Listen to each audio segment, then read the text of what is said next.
السلام علیکم ورحمۃ اللہ وبرکاتہ۔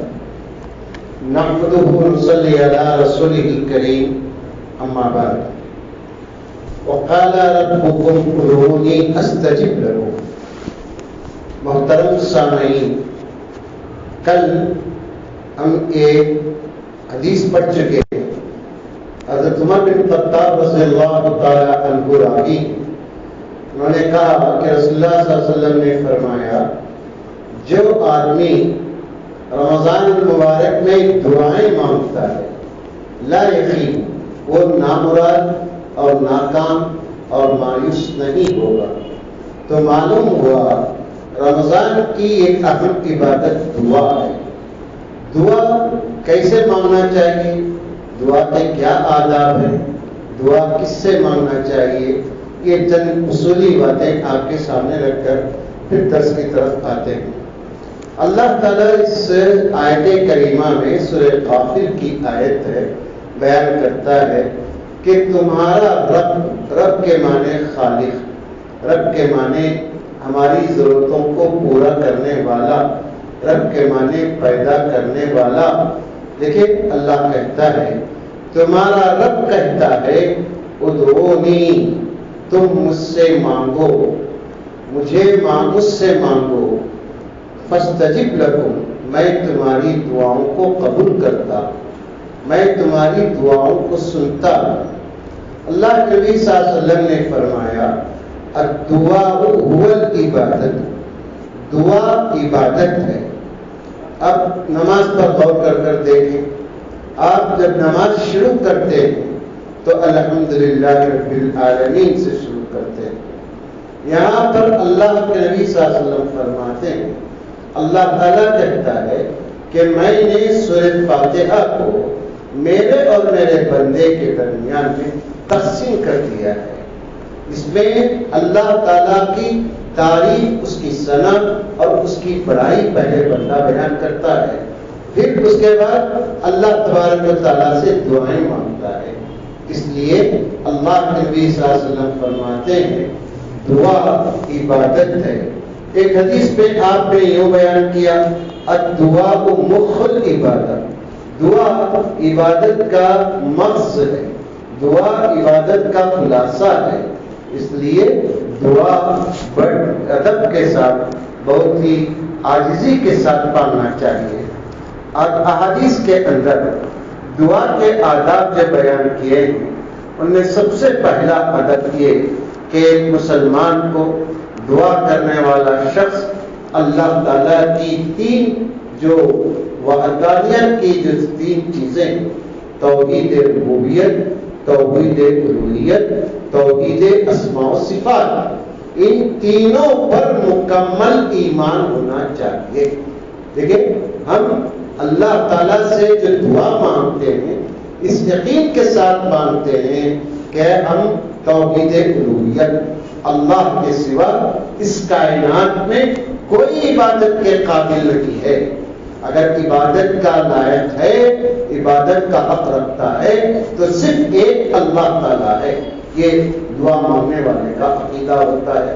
توحید الوہیت، توحید ربوبیت کسے کہتے ہیں؟ توحید ربوبیت کا مطلب یہ ہے کہ مجھے پیدا کرنے میں اللہ کے سوا کسی کی ساجھیداری نہیں ہے۔ اللہ میرا خالق ہے، اللہ میرا رازق ہے، اللہ میرے کاموں کو بنانے والا ہے، اللہ تبارک و تعالیٰ ہی میرا مالک ہے۔ یہ توحید ربوبیت۔ توحید اسماء و صفات کا مطلب ہے اللہ تبارک و تعالیٰ سنتا ہے۔ مثال کے طور پر اللہ سمیع ہے، اللہ تعالیٰ سنتا ہے۔ سنتا کا مطلب یہ ہے کہ ہم اور آپ جو آج میں جو کہہ رہا ہوں، اللہ تعالیٰ سن رہا ہے، آپ جو کہتے ہیں اللہ تعالیٰ سنتا ہے۔ یہ عقیدہ میرا اور آپ کا کہ اللہ سمیع ہے۔ اگر یہ چیز، یہ توحید اسماء و صفات میں کسی بندے کو، کسی ولی کو، کسی پیر کو، کسی نبی کو، کسی بھی اللہ کے مقرب فرشتے کو یہ صفت ہم متصف کرتے ہیں کہ جبریل امین بھی سنتے ہیں، اللہ کے نبی بھی مدینے سے سن رہے ہیں. اگر یہ عقیدہ میرا اور آپ کا ہو جائے تو یہ شرکیہ عقیدہ ہے. ایسے مشرک کی دعا اللہ تعالیٰ قبول نہیں کرتا. دعا کرنے والے کی پہلی صفت یہ ہے کہ وہ موحد ہو، اللہ کی ربوبیت، اللہ کی الوہیت اور اللہ کے اسماء و صفات پر اس کو مکمل پورا یقین ہو. تو ایسا آدمی دعا کرتا ہے تو اللہ تعالیٰ، یہ پہلا ادب مجھے اور آپ کو سیکھنا چاہیے.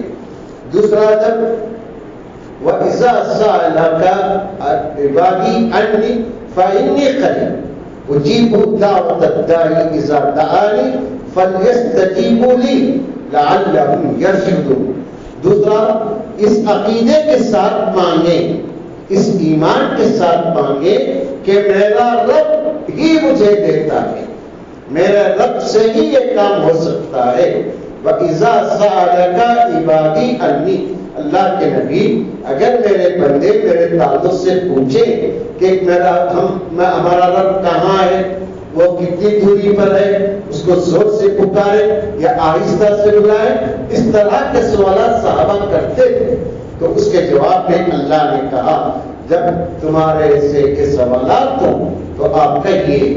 مجھے آپ کو یہ بات اچھی طرح سے ذہن میں بٹھانا چاہیے کہ ہم جہاں کہیں بھی رہیں، جس زبان میں بھی کہیں، اللہ تعالیٰ میری آپ کی آواز کو سنتا ہے، اللہ تعالیٰ ہی دعاؤں کو قبول کرتا ہے. دو چیزیں، ایمان ہو اللہ کی ذات پر. ایمان کا مطلب دعا سے کیا تعلق ہے؟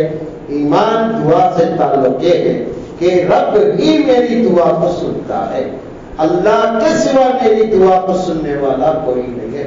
مثلا قرآن مجید پڑھ کر دیکھتے ہیں تو قرآن کہتا ہے اَمَّن يُجِيبُ الْمُضْطَرَّ إِذَا دَعَاهُ وَيَكْشِفُ السُّوءَ. اللہ کہتا ہے بتاؤ دھرتی پر کون ایسی ذات ہے. اللہ پوچھتا ہے کون ایسا شخص ہے جو ایک پریشان حال انسان کی پریشانی کو سن کر اس کی پریشانی کو دور کر سکتا ہے. نہیں، ہمارا یقین ہے کہ اللہ کے سوا کوئی ہماری پریشانی کو دور نہیں کر سکتا. فَلْيَسْتَجِيبُوا لِي، اللہ کہتا ہے کہ میرے احکامات پر عمل کرو. دو چیزیں، اللہ پر ایمان اور اللہ کے احکام پر عمل کرنے والے ہدایت پر ہوتے ہیں، اور ہدایت یافتہ لوگوں کی دعائیں اللہ تعالیٰ سنتا ہے. تیسرا ادب یہ بتایا گیا، قرآن مجید کہتا ہے وَمَا أُمِرُوا إِلَّا لِيَعْبُدُوا اللَّهَ مُخْلِصِينَ لَهُ الدِّينَ. کیا مطلب؟ آدمی کو حکم اللہ تعالیٰ یہ دیتا ہے کہ جب بھی تم مجھے پکارو، جیسے اللہ تعالیٰ کہتا ہے جب بھی تم دعا کرو تو پورے للہیت کے ساتھ مانگو، پورے اخلاص کے ساتھ مانگو، اس میں ریاکاری نہ کرو، بلکہ اللہ ہی، اللہ کے سوا کوئی نہیں. یہ اخلاص، ایک اپنے اندر اخلاص پیدا کر کر جو دعا ہم دل سے مانگتے ہیں اللہ تعالیٰ ایسی دعا کو سنتا ہے. پھر چوتھا ادب یہ بتایا گیا کہ ہم اللہ تعالیٰ کے اسماء الحسنی کے ذریعے سے اللہ تعالیٰ سے دعا مانگیں. فَلَهُ الْأَسْمَاءُ الْحُسْنَىٰ فَأَيَّمَّا تَدْعُوهُ. اللہ تعالیٰ کہتا ہے اللہ کے اچھے اچھے صفاتی نام ہیں. رب ہے، اللہ خالق ہے، اللہ باری ہے، اللہ مالک ہے، اللہ ستار ہے. ہم جس چیز کے حاجت مند ہوتے ہیں اللہ کی اس صفت کو اپنی دعا میں لائیں اور اللہ تعالیٰ سے دعا کریں تو اللہ تعالیٰ اپنے اسماء صفات کے ذریعے سے بھی اللہ تعالیٰ دعا کو سنتا ہے. پھر ایک ادب یہ بیان کیا گیا کہ ہم اللہ تعالیٰ سے دعا مانگنے سے پہلے اللہ تعالیٰ کی تعریف بیان کریں، اس کی شان اللہ کی ذات کیسی ہے اس کی تعریف بیان کریں. ایک مرتبہ اللہ نبی صلی اللہ علیہ وسلم نے ایک صحابی کو دیکھا کہ وہ آدمی جلدی جلدی سے نماز پڑھ لیے، دعا کیے اور کہا کہ اللہ میری مغفرت فرما دے اور چلے گئے. تو اللہ کے نبی صلی اللہ علیہ وسلم نے فرمایا اس تمازے میں بڑی جلدی، اس کو چاہیے تھا کہ پہلے اللہ تبارک و تعالیٰ کی حمد بیان کرتا، پھر مجھ پر درود بھیجتا، پھر اپنی دعا کو، اپنی ضرورت کو پوری طرح سے اطمینان سے مانگتا۔ تو ادب یہ سکھایا گیا، پہلے ہم اللہ تعالیٰ کی تعریف بیان کریں۔ اب اس کا خلاصہ ان تینوں چیزوں کا، ہم اتحیات میں بیٹھتے ہیں، تیسری رکعت، چوتھی رکعت، اس میں سلام پھیرنا ہوتا ہے، اتحیات میں بیٹھتے ہیں۔ یہ التحیات للہ والصلوات والطیبات، یہ ساری کی ساری یہ اللہ تعالیٰ کی تعریف ہے، یہ ساری کی ساری اللہ تعالیٰ کی حمد ہے، اللہ تعالیٰ کی ثنا ہے۔ پھر اس کے بعد ہم درود پڑھتے ہیں، درود ابراہیم پڑھتے ہیں، اللہم صلی علی محمد، یہ اس کے بعد دعا مانگتے ہیں، اللہم انی ظلمت نفسی ظلما کثیرا۔ اس کے بعد ہم یہ دعا کرتے ہیں، اللہم انی اعوذ بک من عذاب القبر۔ یہ دیکھیں، یہ تین چیزیں جو آپ صلی اللہ علیہ وسلم بتا رہے ہیں، پہلے اللہ کی تعریف ہو، پھر دعا میں اللہ کے نبی پر درود ہو، پھر تیسری چیز اپنا مدعا، اپنی ضرورتوں کو پوری طرح سے سکون سے اللہ تعالیٰ کے سامنے رکھیں۔ یہ ادب دعا کا بتایا گیا۔ دعا کرتے وقت کیسے بیٹھنا چاہیے، دعا کرتے وقت کس طرح سے انسان کو بیٹھنا چاہیے۔ مستحب ہے، مستحب کے معنی اگر کرتے ہیں تو ٹھیک، نہیں کرتے ہیں تو کوئی گناہ نہیں ہے۔ علماء لکھتے ہیں مستحب طریقہ دعا کا یہ ہے کہ قبلے کے رخ ہو کر دعا کریں۔ دلیل کیا ہے اس کے لیے؟ اللہ کے نبی صلی اللہ علیہ وسلم جنگ بدر کو یاد کر دیکھیں، اللہ کے نبی صلی اللہ علیہ وسلم دعا کر رہے ہیں، اتنی پیاری، اتنی آبزاری کے ساتھ دعا کر رہے ہیں، اور آپ قبلے کے رخ دعا کر رہے ہیں۔ اس سے علماء کہتے ہیں کہ دعا کا ایک ادب یہ ہے کہ آدمی قبلے کی طرف رخ کر کے دعا کرے، یہ دعا کے قبول ہونے کے امکانات زیادہ ہوتے ہیں۔ دعا پھر کرتے وقت کیا کرنا چاہیے؟ آدمی کیسے دعا مانگے، دعاؤں کو کس طرح سے مانگنا چاہیے؟ تو روایتوں میں آتا ہے، مالک بن یسار رضی اللہ تعالیٰ عنہ فرماتے ہیں، اللہ نبی صلی اللہ علیہ وسلم نے فرمایا، جب تم اللہ سے مانگو تو اپنی ہتھیلیوں کے اندرونی حصے سے مانگو۔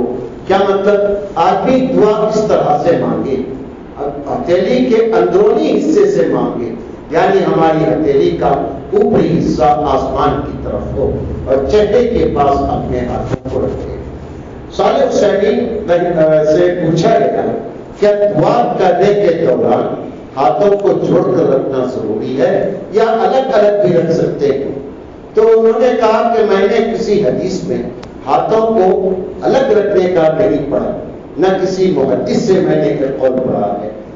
مستحب یہی ہے، ادب دعا کا یہی ہے کہ ہم جس ذات سے مانگ رہے ہیں اس کے سامنے ادب سے ہاتھ پھیلا کر اپنے دونوں ہاتھوں کو جوڑ کر اللہ تعالیٰ سے مانگیں۔ بعض لوگوں کو دیکھتے ہیں نوجوان اتنی پیاری دعا کرتے ہیں، اتنی عاجزی سے مانگتے ہیں، سر جھکا ہوا ہے، آنکھوں میں آنسو رہتے ہیں، دعا کرتے رہتے ہیں، لیکن اس طرح ہاتھ پھیلائے رہتے ہیں۔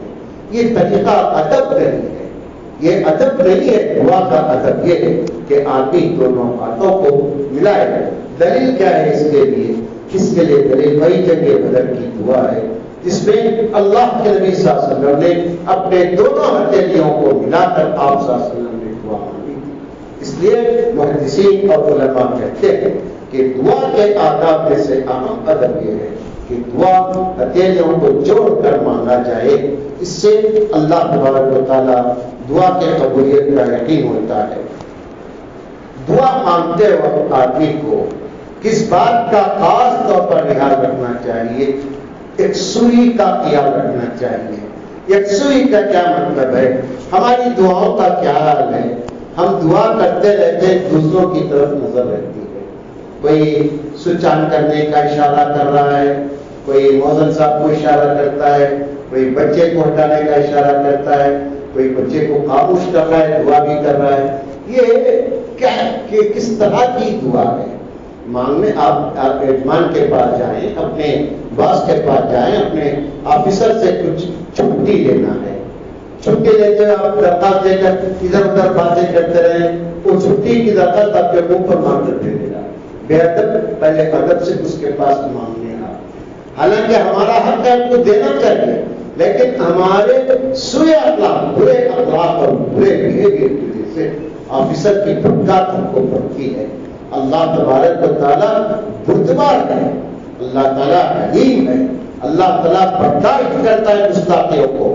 آدمی کیسا بھی مانگے اللہ تعالیٰ برداشت کرتا ہے، لیکن ایک مومن کو اللہ کے نبی صلی اللہ علیہ وسلم نے عاجزی، انکساری کی دعا کرنے کے ادب سکھاتے ہیں، اور آپ نے فرمایا ان اللہ لا يقبل الدعاء عن قلب غافل، اللہ کے نبی فرماتے ہیں ایک بات اچھی طرح ذہن میں رکھیں، وہ دعا اللہ تعالیٰ قبول نہیں کرتا جو دعا بے پرواہی کے ساتھ مانگی جاتی ہے۔ کیا معاملہ ہے، کرنا ہے، دعا کرتے رہنا ہے، کرو دعا کرو کرو، یہ جو غافل ہے، جو لاپرواہی سے دعا مانگی جاتی ہے، اللہ تعالیٰ کسی دعا کو قبول نہیں کرتا۔